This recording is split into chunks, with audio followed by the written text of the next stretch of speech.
He's had a real problem with Elon from the beginning of this thing, but it's like he's in this leftist thought bubble. He is in the most leftist thought bubble available, which is Hollywood.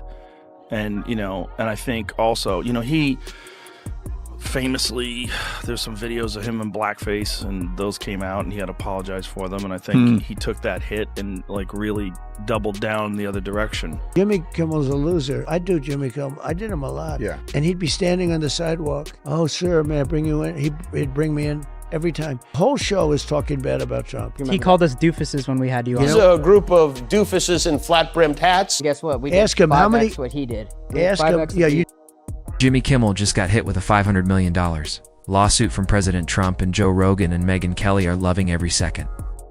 Rogan tears into Kimmel like a washed-up comic bombing in front of a dead crowd, while Kelly cuts through his Hollywood ego with sharp, ruthless precision. From his smug monologues to the legal meltdown, this isn't just a roast, it's a total comedic takedown. Buckle up. Kimmel's downfall just became the ugliest train wreck in late-night TV. Such an absolute, I can't stand him. But anyway, it's just my thought bubble out loud. We took a look at some of their reactions to the news of Trump's win. Look at this. Hey there. How are you doing? If you watch the show regularly, I'm guessing you're not doing great. Yeah, me neither. Let's be honest, it was a terrible night last night. It was a terrible night for women, for children, for the hundreds of thousands of hardworking immigrants who make this country go, for healthcare, for our climate. It was a terrible night for poor people, for our allies in Ukraine, for NATO. You know how much it costs to produce Jimmy Kimmel's show? I guarantee you it's tens and tens of millions. It could be as much as 100 million. I have no idea. You know how much Tucker's video cost? Nothing. You know how much Jimmy Kimmel, how many people he gets tuning in on an average night? Just last week, his average was, in the overall, meaning all viewers, 1.5 million. In the key demo, 236,000. Tucker would have been... Joe Rogan couldn't believe what he was seeing. President Trump, yes, still the man in charge, had just slammed Jimmy Kimmel with a $500 million lawsuit. Not a little threat, not some stiff lawyer letter filled with legal fluff. Book. But a full-blown $500 million knockout punch. And Joe was already laughing before he even finished reading the headline. Or gonna work.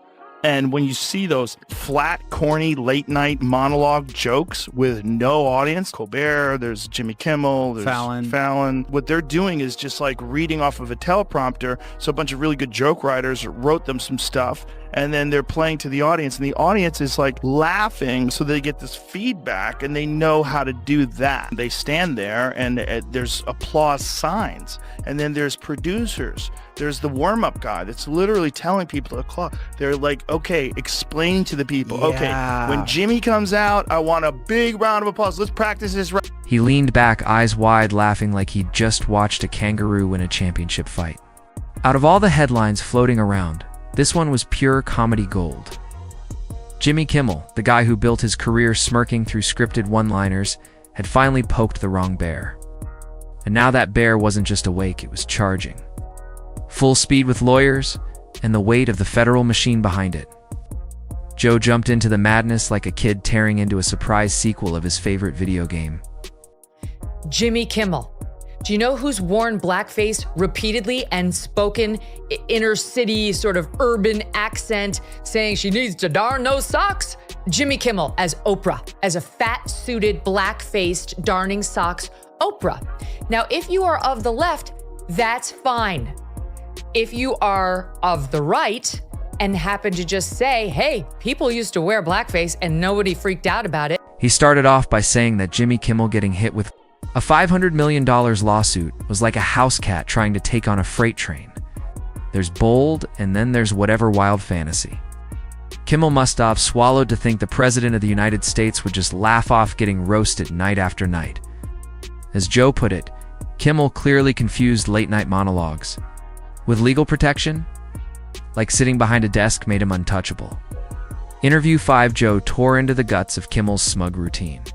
Watching Jimmy dish out political jokes, he said, is like watching a chihuahua bark at a SWAT team. It's noisy, it's constant, but no one's taking it seriously. And now that noise came with a massive price tag. Then Joe zeroed in on Kimmel's so-called comedy, ripping it apart. It's the kind of material that makes a room full of nervous interns chuckle just enough to avoid getting fired. It's not edgy, it's not clever, it's like warm milk, comforting, forgettable, and a slow death for real humor. Tucker's numbers were 3 times what Jimmy Kimmel gets. And Tucker's little basement video that he did from clearly like his cabin that he broadcasts out of Maine in literally has 21 million views. Okay, 21 million views.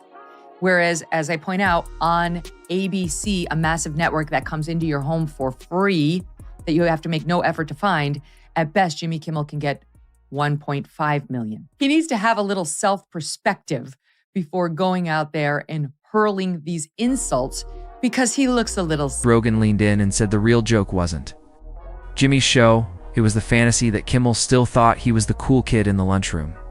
Bro, you're a network puppet with a canned laugh track from Hollywood. That rebellion phase sailed a decade ago. Now, you're just clapping back at power like a fill-in teacher with a whistle. Taking shots at Trump every night? Joe said. That's like tossing a pebble at a freight train and bragging about the dent. Sure, it gets attention, but now the train's suing you for the price of a private island. He couldn't stop laughing at the mental image of Kimmel calling up lawyers while deleting old YouTube. Clips like a kid frantically wiping the chalkboard before the principal walks in. Joe wasn't done. Said this lawsuit wasn't just about money, it was psychological warfare. Trump didn't just want to win in court, he wanted to rent space inside Jimmy's head. He wanted him sweating during lunch breaks, whispering to baristas about defamation laws, waking up in cold sweats over court dates. Then came the knockout. Joe said the irony was perfect. The guy who made a career out of mocking celebs now crying because one of them isn't laughing back. It's like the school bully whining after the quiet kid finally swung back. Except the quiet kid is Trump and he's got 500 million reasons to wreck your Wednesday. Joe doubled down, saying Kimmel's Trump jokes weren't even sharp. They were shallow one-liners, the kind you'd expect from some bitter Twitter account with 10 followers and no weekend plans. And somehow, Jimmy convinced himself he was leading a comedy revolution. Spoiler alert, Joe said, you're not Jon Stewart. And even Jon Stewart would have told you to rewrite that material years ago. The problem with that kind of stuff is it continues to go in the same direction where more and more things become forbidden and toxic, to the point where, you know, the Elon Musk joking around about my pronouns are prosecute Fauci. Jimmy Kimmel made a tweet back to him. He said, your pronouns are ass and hole, which is pretty funny. But then... Did he really? Yes. And so then I read that, and there was people saying, please don't joke about pronouns. It's transphobic to joke about pronouns. And when Joe finished, he couldn't help but mention the one crowd still clinging to the moral high ground, people begging him not to joke about pronouns. Joe chuckled at the idea that Kimmel's real controversy wasn't even the lawsuit, but whether or not someone's feelings got bruised in a punchline. Then he delivered the final jab. He said this lawsuit might actually be the most thrilling thing to happen to Jimmy Kimmel live in ages. At least now people were Googling Jimmy for something other than awkward interviews or tired movie promos. But while Joe kept laughing at the mess, just across town, Megyn Kelly was sharpening her words like scalpels. She didn't come in swinging, she came in steady, calm, and ready. To her, this wasn't some late-night beef. It was predictable, like watching a clown finally slip on his own banana peel. Aji Emil had confused Hollywood cheers for cultural power. He really thought bashing Trump to a room full of hand-picked applause made him a modern rebel. But in truth, he was just repeating someone else's script, soaked in tired sarcasm and served ice cold. Megyn ended it sharply, saying the only danger in Jimmy's show was that viewers might doze off before joke number 2. And pathetic as a guy like that. The Tonight Show, which is dying. They're all dying. Where's Johnny Carson? Bring back Johnny. It made you appreciate, right, Uncle Sam? It made you appreciate the greatness of Johnny Carson. I go on a show, and he goes, is that your real hair? I said, yeah. He said, do you mind if I mess it up? So he grabs it, and he starts really going crazy, right? And everybody laughed, and it was a big thing, and it was a big hit. It was all over the place, and he got great ratings and all. And 6 months later, He went out because he was under pressure to apologize because he humanized. She didn't come to crack jokes. She came to dissect. Megyn tore into Jimmy with the precision of a surgeon, steady, sharp, and brutally clear. She said maybe he was funny once, way back in his man show days, filled with reckless sketches and questionable laughs, but that Jimmy's long gone. Left now is a network-approved, shadow-glossed over, constantly outraged, and trying way too hard to matter. Megyn compared him to the former rebel kid who turned into the hall monitor, then acted shocked when no one respected him. Wasn't done. She went straight for the irony. Jimmy, who mocked Trump nightly like he was invincible, forgot that the man he roasted held real power and had lawyers who moved faster than his cue cards, Megyn said, mocking Trump from a comfy Hollywood set. Wasn't brave, it was like shouting at your own reflection. All noise, no risk, and the lawsuit. That's just karma in a tailored suit. The guy who built a brand off mocking others now getting crushed under the weight of his own punchlines. Megyn made it clear this isn't a free speech crisis. The cost of lazy jabs. And when your whole gimmick is provoking for ratings, don't whine when the punch finally lands back. She pictured Jimmy scrambling to his writer's room like it was a bunker. His team in panic mode rewriting monologues that walked the line, just enough heat to go viral, but not enough to get sued again. Like watching a magician dig through his hat knowing the rabbit's already been tagged as evidence. Tonight was the 96th Academy Awards show, and while you might have missed it, there was one clear winner. No, not Oppenheimer. It was sanctimonious leftists for their lead role in pretending they are better than you. Several people shared in this achievement.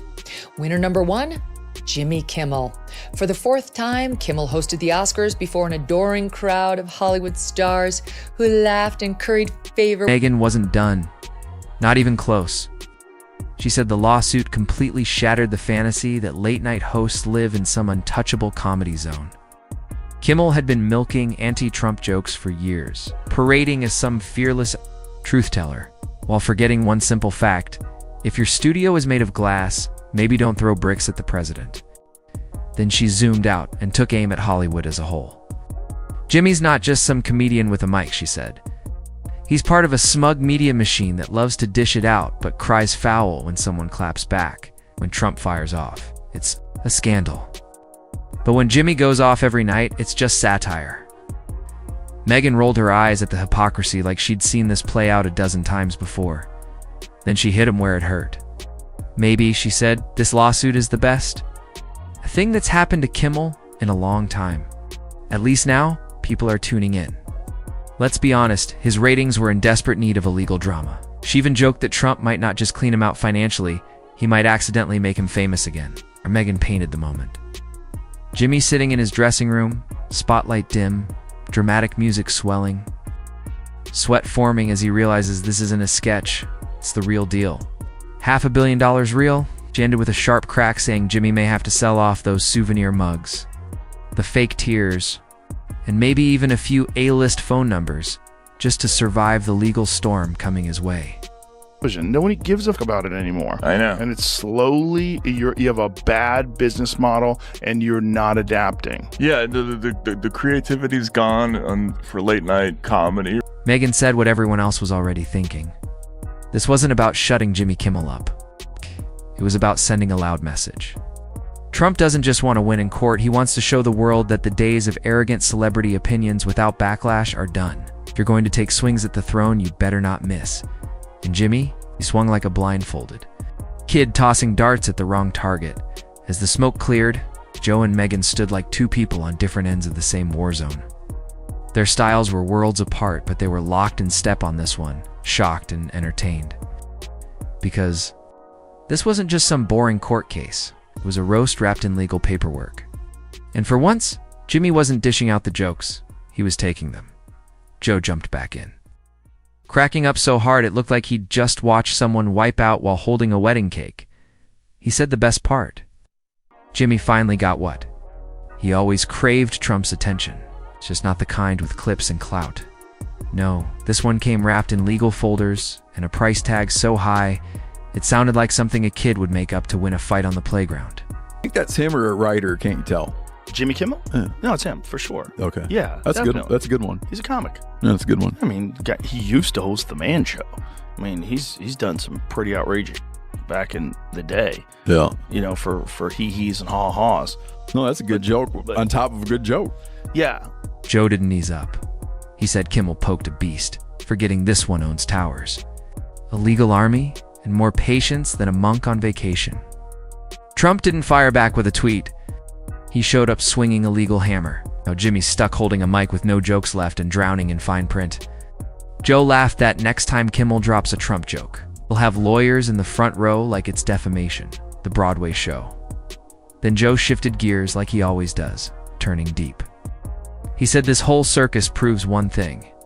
Being loud isn't the same as being bold. Just because you've got lights and cameras doesn't mean you can't get burned.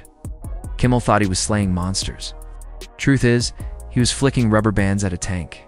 And now that tank, it's parked right outside, holding a lawsuit in one hand and a grin that says game on in the other. Worst ratings. They only have 366,000 people watching that show.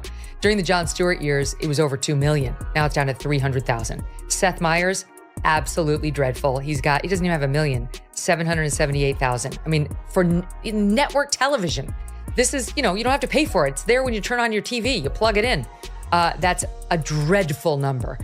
Greg Gutfeld on cable, which you do have to pay for, it has more than double the numbers of Seth Meyers.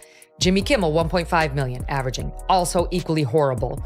And then there's The Tonight Show with Jimmy Fallon, who back when I was there, 2017-18, he was averaging 2.3 million a night. Now he's down to 1.3 million, Jesse.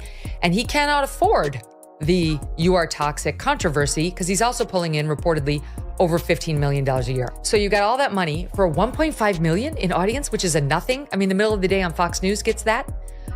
Meanwhile, Meg lit the match again, laughing at the idea of Kimmel spending his weekend panicking. Typing into Google, how many jokes can get you sued? She said the guy who once played the brave comedian is about to meet real heat. No retweets, no Hollywood applause, just straight legal muscle that doesn't care about your fan base or your shelf of Emmys. She added, Kimmel might try to turn this into another comedy bit or play the victim card. But here's the truth. He got too relaxed. Acted like mocking Trump was a free shot with no downside. Now the clock's ticking, the gloves are off, and Jimmy's the one. Scrambling. As the camera rolled, both Joe and Meg hit rare sync. Kimmel wasn't the court jester tossing safe zingers from behind the gates anymore. He walked into the pit and the lion. It just licked its lips. That first roar of $500 million lawsuit was only the opening act.